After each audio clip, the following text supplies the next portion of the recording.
Hi, everybody. Welcome to another episode of Beyond Retirement. Today, I'm really excited to be joined by Rachel Richards. Rachel's a former financial advisor and a real estate investor with almost 40 rental units. She's also the best-selling author of Money Honey and Passive Income, Aggressive Retirement. Now, this is the part that really got to me. At the age of 27, she was able to quit her job and retire, living off $15,000 a month in passive income. And by making the topic of money management fun, entertaining, and simple, Rachel's helped thousands of millennials work their way out of financial despair. Rachel, thanks for being here. Thank you, Jackie, for having me on. Great. I'm so excited to have you here because I've been dreaming about retirement for a long time. And to hear that you had done it at 27, that just put a little bit more pressure on.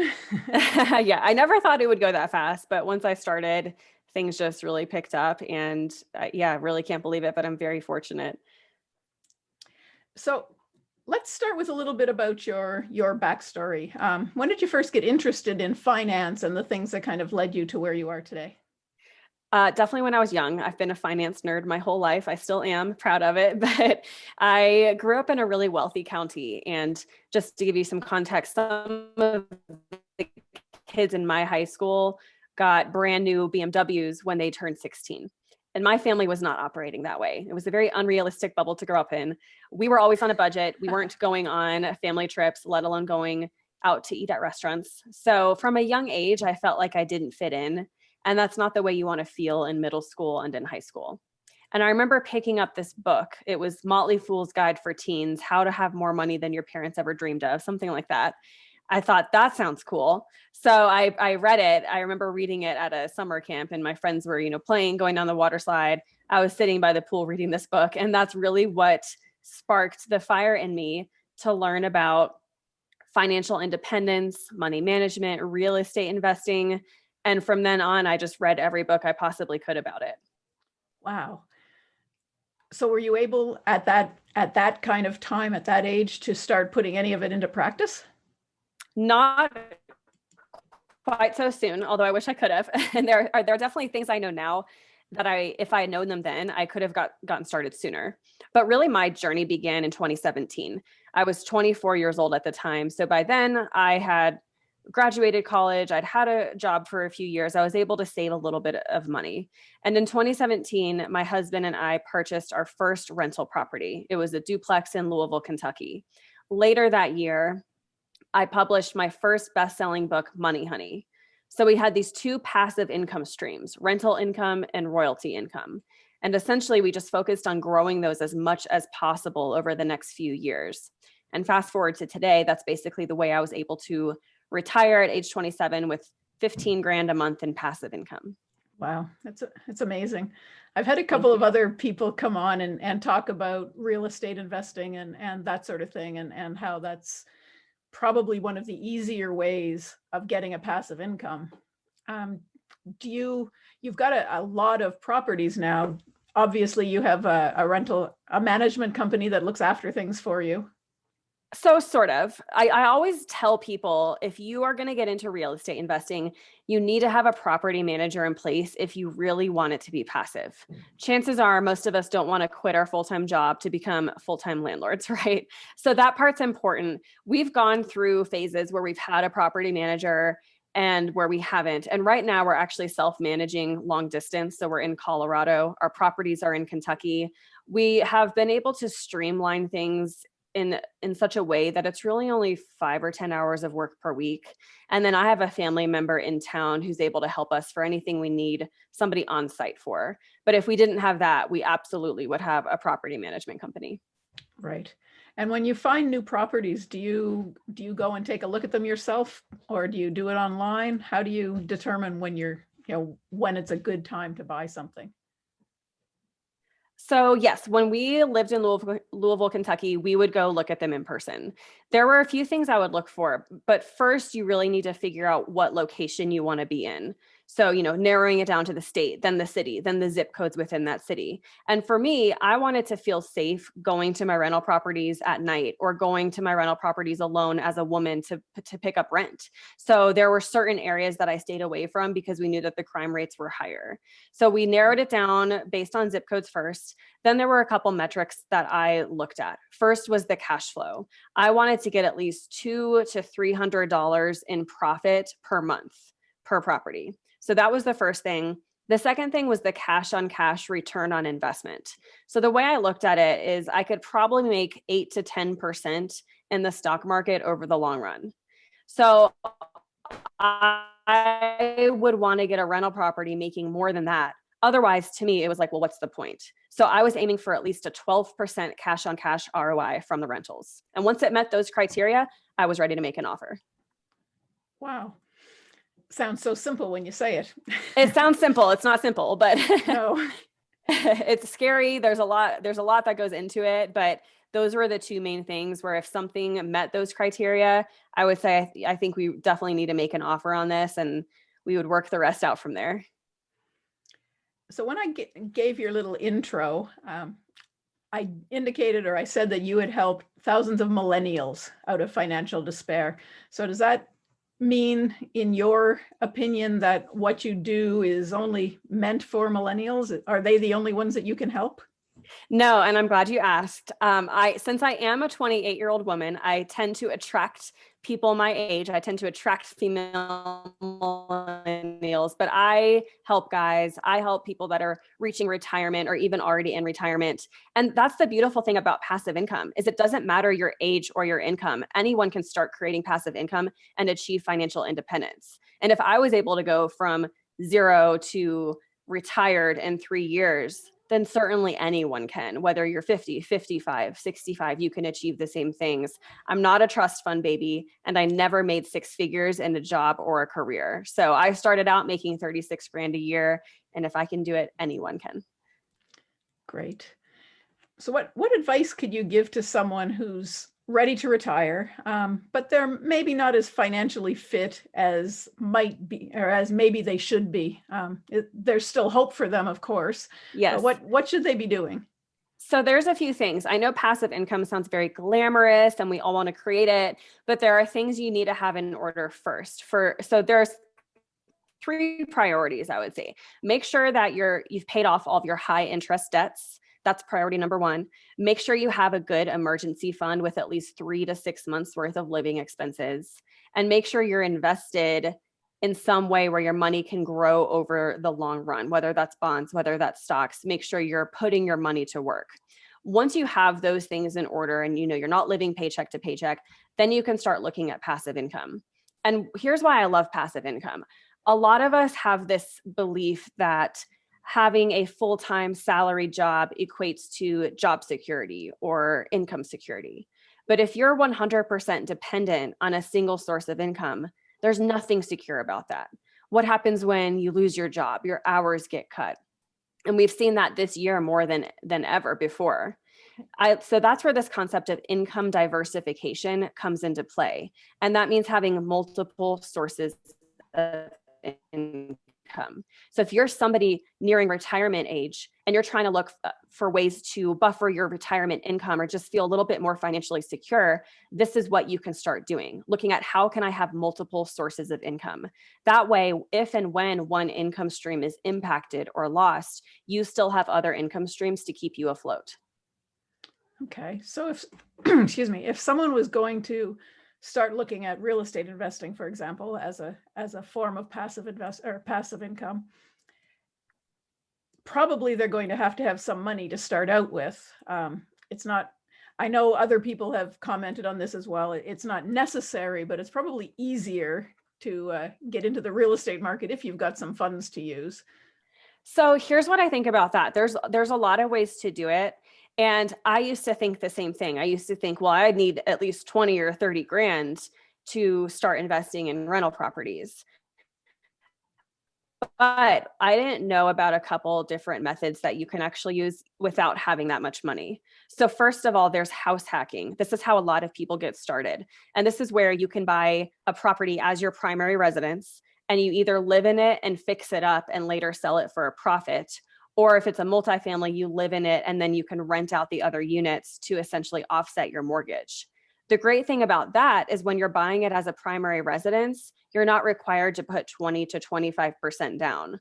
Oftentimes you can qualify for 3.5% or 5% with a conventional loan and paying PMI. So that reduces that barrier of having that down payment. And that's a great way. Another way to get started, and this is what I would do if I had to go back 10 years in time and I didn't have a penny to work with, I would become a wholesaler. Wholesaling is where you go out and you find a great investment deal, you put an offer on it, get something called an assignable contract, and then you go sell that contract to other investors who want to purchase it. Finding a deal is the hardest part. So other investors in your city will absolutely pay you if you bring those deals to them. I've seen wholesalers make 5, 10, 20 grand per deal just by finding good deals. And the great thing about that is you're learning a lot as you're going. It only takes a handful of those until you have enough of your own money to start investing on your own. So that's what I would say. Don't let the money barrier hold you back, because there are other ways to get started too. Great. That's kind of interesting. I hadn't really thought about living in it and renting it at the same time. That's a good option too. Yeah. Let's talk a little bit about your books. Your first book was Money Honey. Can you tell us a little bit about what we'd find in that? Absolutely. So I wrote this in 2017. At the time, all of my family and friends were coming to me for financial advice, which I loved because that is my passion. But I also began to wonder, well, why aren't they reading books or learning on their own? And then I remembered, oh yeah, personal finance is boring. It's, for most people, it's dry, it's complicated, it's overwhelming. No wonder people don't like to learn about it. So I thought to myself, how can I make this topic fun, entertaining, and simple? And that's where the idea for Money Honey came from. It's really about the basics of money management and just getting your finances in order. So expense tracking, budgeting, savings, debt, investing, and then a little bit about taxes and insurance. But it's a great book for beginners, anyone who's starting out and just needs to get away from the paycheck to paycheck lifestyle. And I imagine because you're in the United States, it's based on United States financial advice. Yes. Okay. Yes. And especially the investing section, it's really geared towards people that are in the US, but I do have a ton of international readers, and a lot of the other sections are can apply to them as well. Okay. And your second book, I see it up on your shelf behind you. Yes. Passive So my second, aggressive retirement. Yes, that's right. One of my readers thought of that. I can't take credit, but I thought it was so clever. So passive income, aggressive retirement, I wrote last year because by that point I was still working full time, and I started telling my readers and my following, you know, I'm looking to quit my job and retire this year. And they're like, Rachel, what are you talking about? You're 27. How would you possibly do this? So I could tell there was a demand for this information. And I also became obsessed with passive income around this time. I wanted to learn everything about it. So in the book, I basically outlined 28 different passive income models. So trust me when I say there is something out there for everybody. It's definitely a book I'm going to have to look at. Yes, thank you. So tell me a little bit about your life now. You've retired. You can work when you want, if you want. What do you do with your day? Yes. So a lot of people will say, well, Rachel, you're not retired, you're still working, which is absolutely true. I use the words retired and financially independent interchangeably. You know, a lot of people want to retire and do the beach thing, right? And I think that's great. I wish I could be more like that. My problem is that I get bored so easily. So I always want to be creating and building and kind of working on the next project. So in my retirement, I have chosen to continue to work on my book business and my finance business because it truly brings me fulfillment. I could work 12 hours a day and be like, oh man, I had so much fun today. It doesn't feel like work to me. So it's just great because like you said, I can work when, where, and if I want and really pursue my passions, travel, hiking, exercise, relaxing, watching Netflix, whatever it is. I can kind of do whatever I want. So I'm very, very blessed. And your husband, what does he do? So when we reach the point where we are making 15 grand a month in passive income, that more than covers our living expenses. So at that time, I chose to quit my job.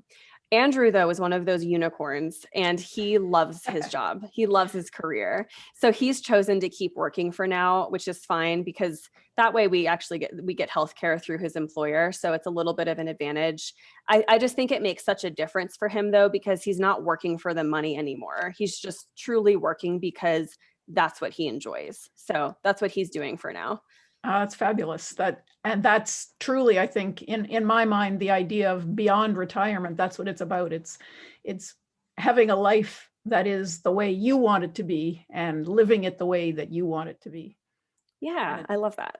And it doesn't matter what age it comes at or what you're doing. You're sitting on your sofa watching TV if that's what you want, but just knowing that there is so much else out there that you can be doing. And that's the whole point of this podcast, is to show people all the different things that they could be doing that make retirement something more than just the sit on the sofa kind of thing that people look at. And like you said, they think of retirement as going to the beach and putting their feet up or whatever, and not working. But that's not the way people are trying to be now, I don't think. A lot of people are coming to me and saying, but how do you find your joy? How do you find your goal or your point of existence after you retire?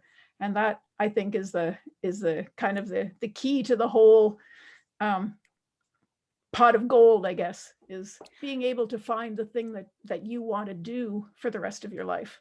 Oh, I agree. And I'm so grateful you're sharing that message, because I do think that we often get so caught up in wanting to quit our job and wanting to escape the 9 to 5 and to escape the rat race, that we don't think about what we're going to do after, right? Exactly. Because you still have your whole life ahead of you, whether you're 30 or you're 60 or 70, what are you going to do with your time? And I think a lot of us associate our identity and our purpose so much with our career that when we retire, it can be traumatizing. What am I going to do now? So it's really important to think about those passion projects and what am I going to do when I retire? One example of that my husband and I are looking forward to is next year, we're going to take 6 months and do slow travel, where we travel all around the Western US, do all the national parks and all of that. So that's something we're really looking forward to as well. Oh, that sounds exciting. That'll be. Yeah, I'm excited. I'm a lot no of fun. deadlines, no nothing. You just do it at your own pace. That's wonderful. Yeah, thank you. We're looking forward to it. So is there anything that you can offer as suggestions to people for how to find that purpose once they've hit the retirement point? Because as you say, and as I try to point out, you're not retiring from, you're retiring to a new life. How do you That's find a great that? way of putting it. Yeah, I would say there are questions you can ask yourself or journal about to sort of jog and sort of brainstorm. For example, if I won the lottery tomorrow, $20 million, what would I do first? And then what would I do later? Or, if money was no option for me, how would I be spending my time? Here's a really great one. If you were going to give a TEDx talk, what would it be about? What do people come to you for advice on or help on? Because that's signaling that there's something you're passionate about. There's value that you can add to other people. Right. You don't necessarily have to monetize it or make money from whatever you decide to do. Your purpose can just be adding value to other people, teaching people, impacting other people's lives. I love that. I like that last little bit where you said you don't have to monetize it. That's so important, because so many people seem to think they've got to have a way to make money. They've got to be doing something all the time, and that's not it. There's so many volunteer things you can be doing. Yeah, for sure. And that's my flaw. I'm always like, oh, what else can I monetize? But then it's like, Rachel, you're allowed to have fun. You're allowed to have a hobby just for pleasure. And I think that's something we can focus on a little bit better too. Yeah. So where can people find you if they want to get in touch with you? Well, thank you. Yes, both of my books, Money Honey and Passive Income Aggressive Retirement, are available on Amazon in ebook, paperback, and audiobook. My Instagram, you can find me at Money Honey Rachel. And then what I'd love to do for your listeners, Jackie, is if anyone wants to download my passive income starter kit, I will give that for free. So you can go to moneyhoneyrachel.com/bonus to download that. Awesome. Well, thank you very much. I'm sure there'll be lots of people that look for that. Yay. Awesome. Oh, thank you very much for being with me today. I've really, really enjoyed it. And I think that the listeners have, without a doubt, gotten something very valuable out of what you've talked about today. Well, great. I'm so glad. And thank you so much for having me on. It's been a pleasure. Thank you.